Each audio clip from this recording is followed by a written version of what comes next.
Olá, começamos agora mais um Verdade e Vida, programa da Igreja Presbiteriana do Brasil, preparado com muito carinho para você. Se você quer conhecer um pouquinho mais sobre a Igreja Presbiteriana, você pode encontrar muita informação lá no nosso site ipb.org.br. Pode também conhecer um pouco das nossas atividades, programações, a nossa perspectiva teológica nas nossas redes sociais, sempre buscando pelo @IPBOficial. No programa de hoje, a nossa temática será Conselhos de um Pai para um Filho. Não perca essa mensagem proferida pelo reverendo Hernandes Dias Lopes. Eu tenho certeza vai abençoar a sua mente, o seu coração, o seu dia a dia, a sua família.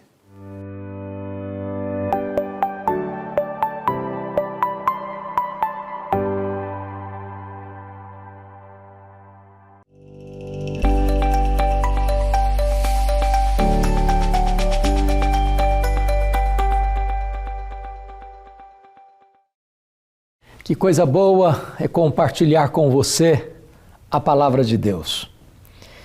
E hoje, para tratar de um assunto muito importante, mas íntimo, o conselho ou os conselhos de um pai ao seu filho.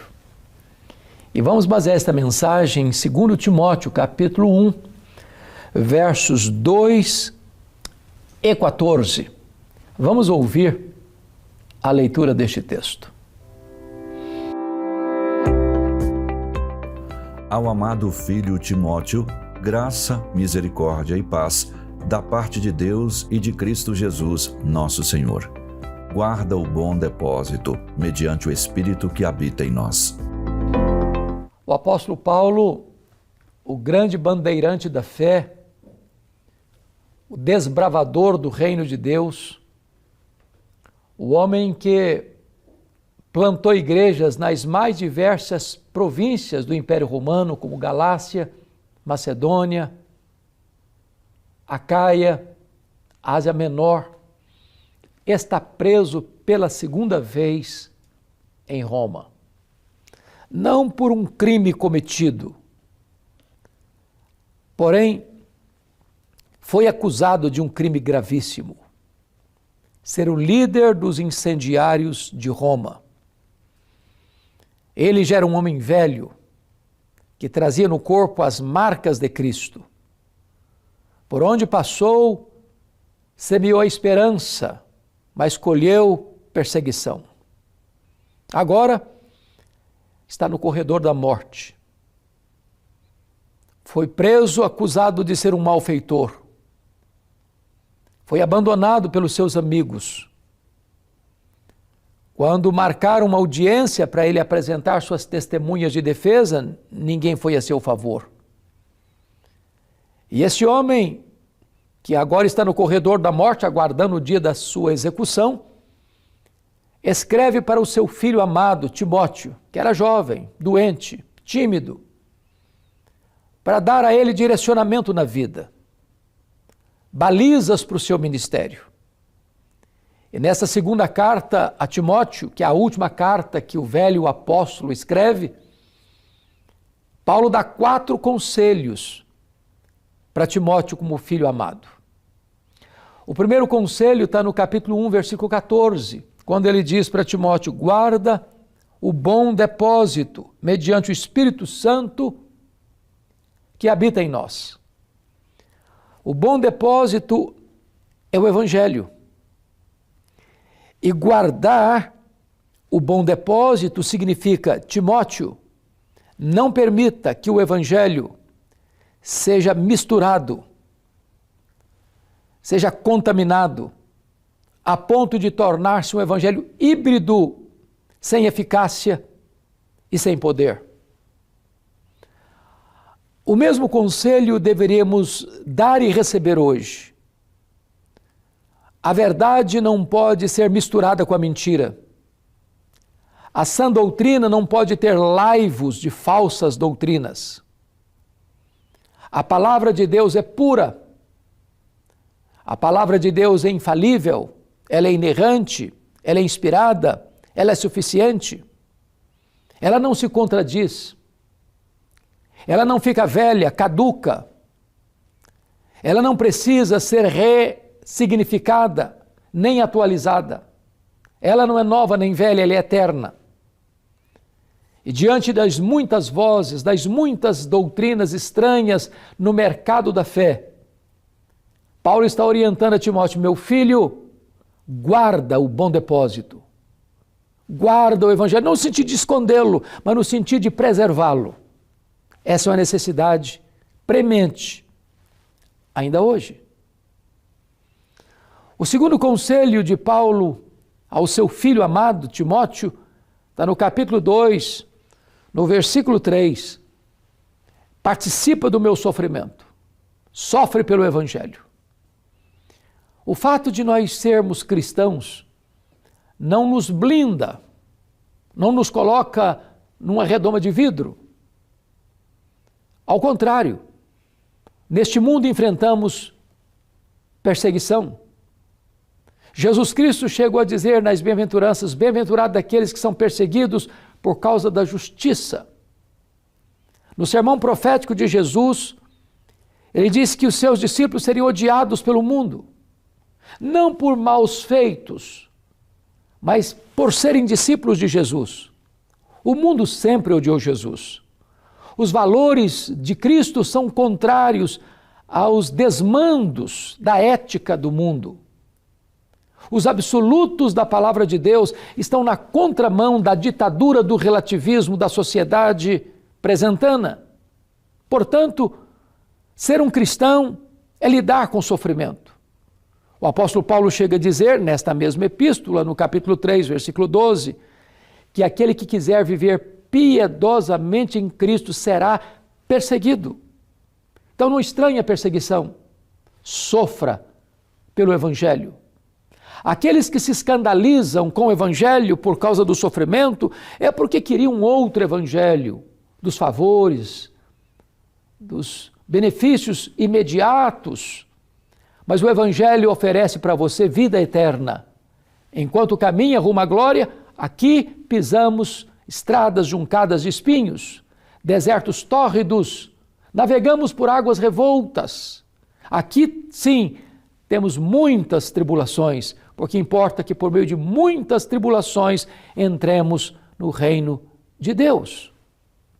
Mas agora, o terceiro conselho de um pai ao seu filho está no capítulo 3, versículo 14. E Paulo diz assim: tu, porém, permanece naquilo que aprendeste e de que foste inteirado, sabendo de quem o aprendeste. Se o primeiro conselho é guarda o evangelho, o segundo é sofre pelo evangelho, o terceiro é permanece no evangelho. Porque muitos outros evangelhos têm surgido mundo afora. Muitas teologias têm surgido mundo afora. Teologia da prosperidade, da confissão positiva, hoje do coaching, a teologia dos milagres, a granel, para enganar as pessoas e para favorecer alguns falsos pregoeiros.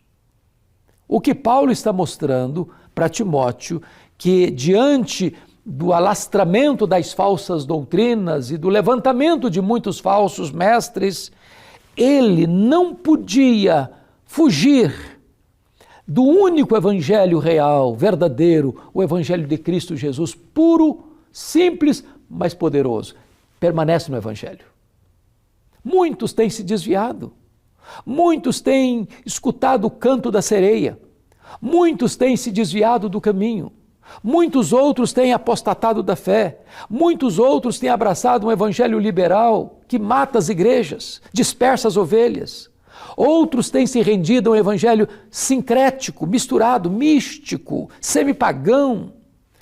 Paulo está dizendo para Timóteo: meu filho, permanece no evangelho. Esta ordem é para você e é para mim. Mas o último conselho de um pai ao seu filho está no capítulo 4, versículo 2. Ele disse: guarda o evangelho, sofre pelo evangelho, permanece no evangelho. Mas agora no capítulo 4, Paulo vai dizer: prega o evangelho. Este evangelho precisa ser proclamado, anunciado. É preciso que todos ouçam a voz do Evangelho.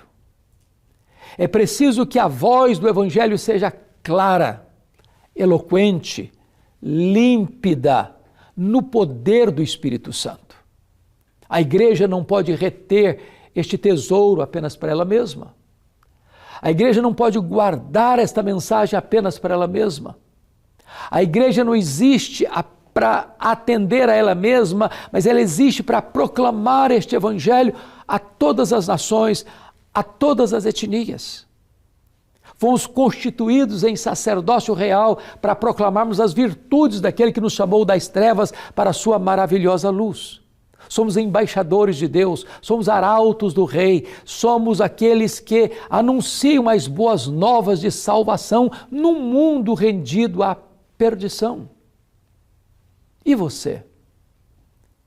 Que conselhos você tem dado aos seus filhos? Que conselhos nós temos ouvido dos nossos pais? O apóstolo Paulo considera Timóteo um filho muito amado. O mundo estava em convulsão. A perseguição religiosa era um fato real. A cidade de Roma tinha sido incendiada e a culpa tinha sido colocada nos cristãos.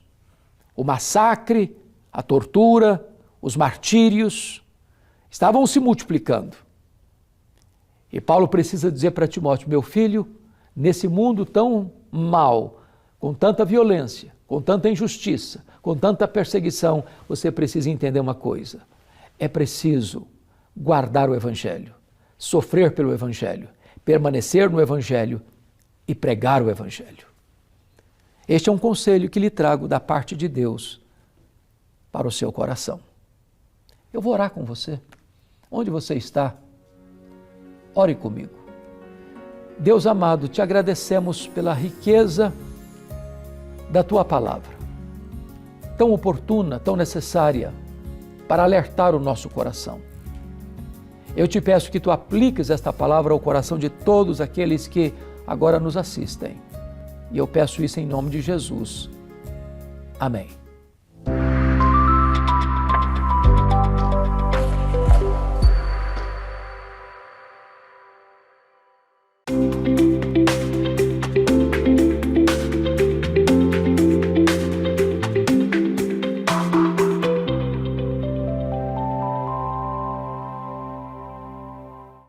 Olá, chegamos ao final do nosso programa. Espero que você tenha sido ricamente abençoado por essa mensagem. Que Deus derrame graça e misericórdia sobre a sua vida e sobre a vida da sua família.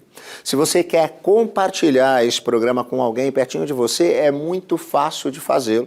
Basta você mandar uma mensagem para a gente pelo nosso WhatsApp. O telefone está aparecendo aí na tela. O código de área é o 11 947 18 94 50. Você vai digitar aí a palavra vida e a gente vai mandar o programa direto para o seu telefone para você compartilhar com quem você quiser. E se você quiser ter acesso aos outros programas que já foram ao ar, também é muito fácil. Basta você procurar os nossos canais.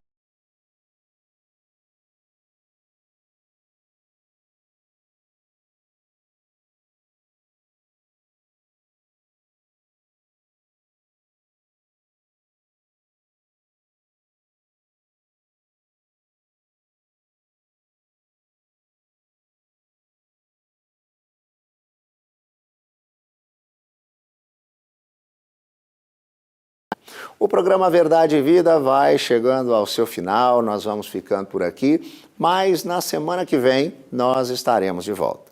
No mesmo horário, no mesmo canal. Que Deus derrame graça sobre a sua vida e continue orientando os seus passos, conduzindo você à maturidade. Nós estamos começando o programa Verdade e Vida, o programa da Igreja Presbiteriana do Brasil, e que alegria ter você neste momento conosco. Obrigado por sua audiência.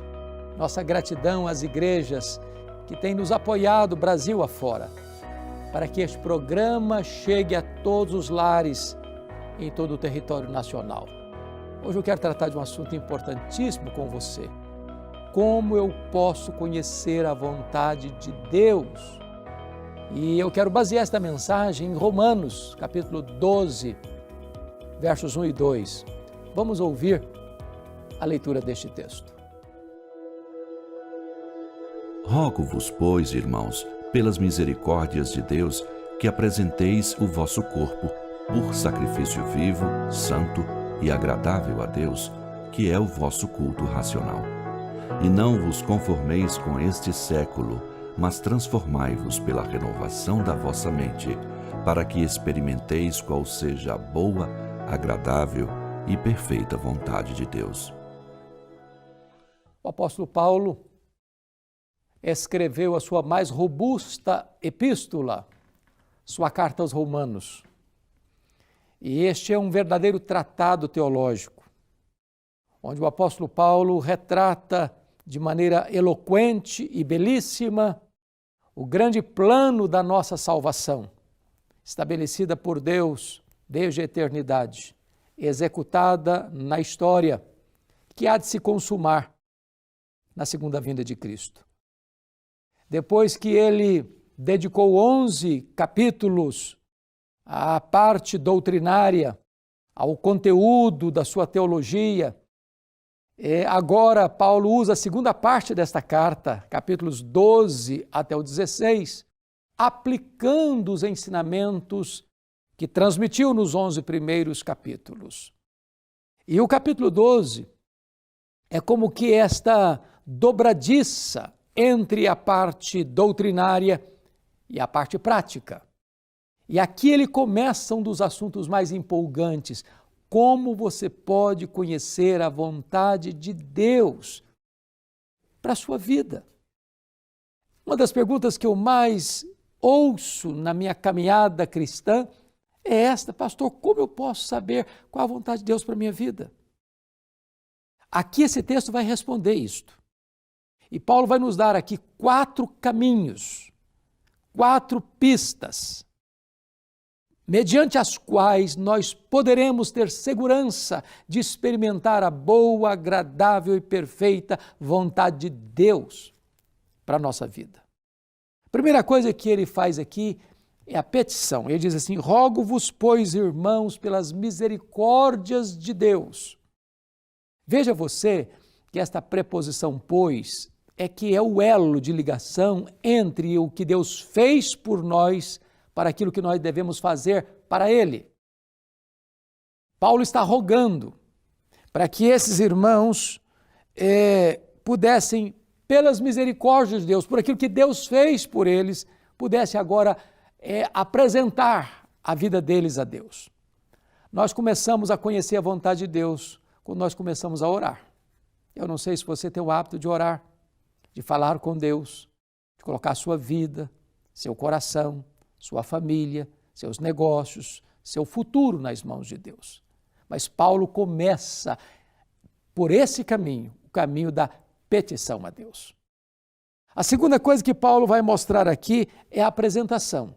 Rogo-vos, pois, pelas misericórdias de Deus, que apresenteis o vosso corpo por sacrifício vivo, santo e agradável a Deus, que é o vosso culto racional.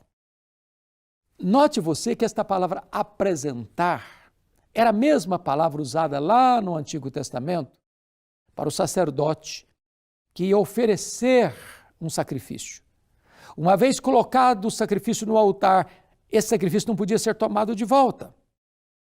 Quando você tem um encontro com Deus, conhece a Cristo como seu Salvador, você oferece o seu corpo. Seu corpo não lhe pertence. Seu corpo foi criado por Deus. Seu corpo foi remido pelo sangue de Cristo. Seu corpo é a habitação do Espírito Santo. E você então apresenta a Deus o seu corpo. Como sacrifício morto, não, como sacrifício vivo. Como sacrifício impuro, não, como sacrifício santo. Como sacrifício desagradável, não, como sacrifício agradável a Deus. Em outras palavras, Paulo está dizendo que é na medida que você consagra a Deus a sua vida, é que você vai pavimentando o caminho para que você conheça e experimente a vontade de Deus para a sua vida. É impossível que você experimente a vontade de Deus para a sua vida se você anda na contramão da vontade de Deus, por caminhos sinuosos, por lugares ensombrecidos, sem a luz da verdade, imiscuindo a sua vida em coisas que contrariam a vontade de Deus, a santidade, a pureza, a piedade. Então é preciso que você coloque todo o seu ser no altar de Deus, como um sacrifício vivo. Em outras palavras, Paulo está dizendo o seguinte: Deus está varrendo do altar os animais. Agora você se apresenta como sacrifício. Terceira coisa que Paulo nos ensina, não só é petição e apresentação, mas é também inconformação. E ele diz no verso 2 assim: e não vos conformeis com este século. Você sabe que a raiz desta palavra inconformar é forma. Existiam duas palavras para forma. A palavra forma que muda todo dia, toda hora, a forma relativa, camaleônica, e a forma imutável e inalterável. Paulo diz assim: não ponha o seu pé na forma do mundo, porque o mundo não tem padrão absoluto. O que era errado ontem é certo e aplaudido hoje. Aquilo que era proibido ontem é aceito hoje. Aquilo que era vergonhoso hoje as pessoas fazem à luz do sol. O mundo não tem verdade absoluta. O mundo está sem rumo. A ética do mundo é relativa e situacional. Paulo diz: não entre nessa forma, não se conforme com isto e não vos conformeis com este século. Se você viver amoldado pelos valores relativos deste mundo, você jamais poderá experimentar a boa, perfeita e agradável vontade de Deus. Mas em quarto e último lugar, depois de falar da petição, depois de falar da apresentação, depois de falar da inconformação, Paulo fala da transformação. E ele diz no verso 2 assim: mas transformai-vos pela renovação da vossa mente. A palavra conformar e a palavra transformar têm a mesma raiz, forma. A palavra conformar, a raiz é forma que muda, que altera, que é camaleônica. Mas a palavra transformar, a palavra forma aqui, é a palavra grega que não altera, é a mesma sempre, é imutável. Sabe por quê? Porque o modelo para você é absoluto, é perfeito, é Cristo. Você olha para Ele e você vai sendo transformado de glória em glória pelo Espírito Santo à imagem de Cristo. Você lê a Bíblia e a Bíblia é a palavra de Deus. Foi ontem, é hoje e vai ser sempre. Palavra viva, palavra inspirada, palavra inerrante, palavra infalível, palavra suficiente. Na medida que você vai lendo a Bíblia vai lendo você. Na medida que você vai mergulhando na Bíblia, a Bíblia vai transformando a sua vida. E então, desta maneira, você vai sendo transformado pela renovação da sua mente.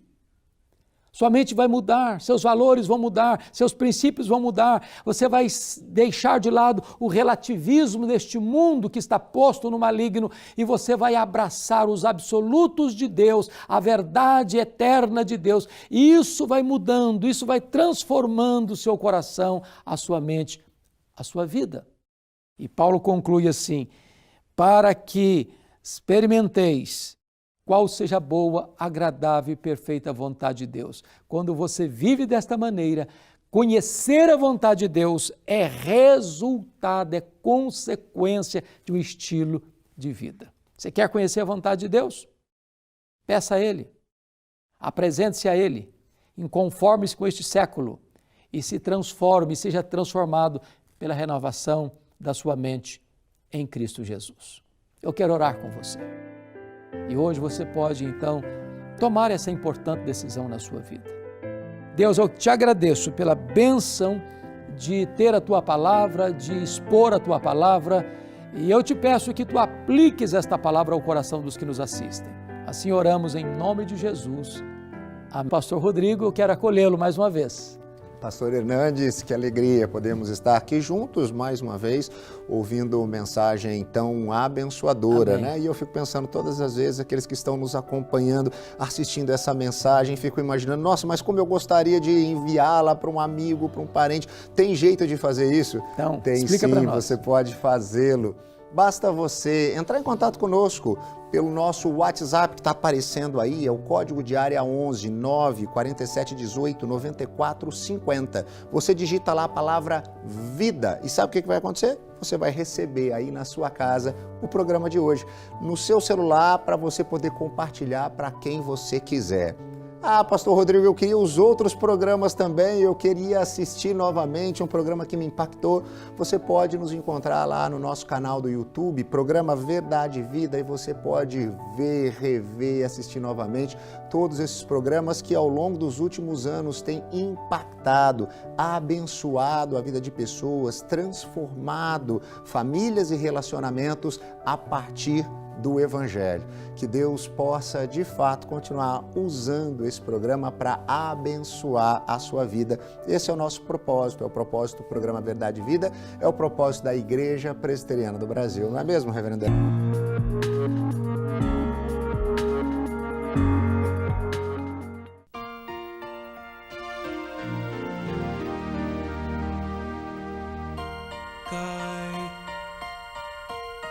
Cai a chuva sobre o mal e o bom, nasce o sol e nem faz distinção. Assim é a graça do eterno Deus, derramada sobre os filhos seus, e só alguns se lembram de